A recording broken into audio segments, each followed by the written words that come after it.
Hi! Ano pong masasabi nyo?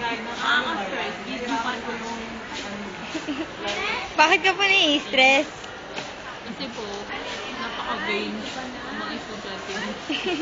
Ikaw, ano pong masasabi mo sa araw na ito? Ano? Nakaka-stress, pero buti na lang maganda pa din ako. Ano? Saan? Ano ba yan? Puro pagkain. Ano yun lang? Sana, in the next days, magkaroon pa tayo mas maging productive pa tayo pagpunta natin.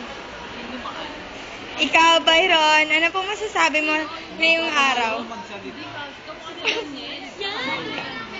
Ikaw, ano pong masasabi mo, Miss Melissa Pancho? Hindi, yung connection sa Ramon Magsaysay.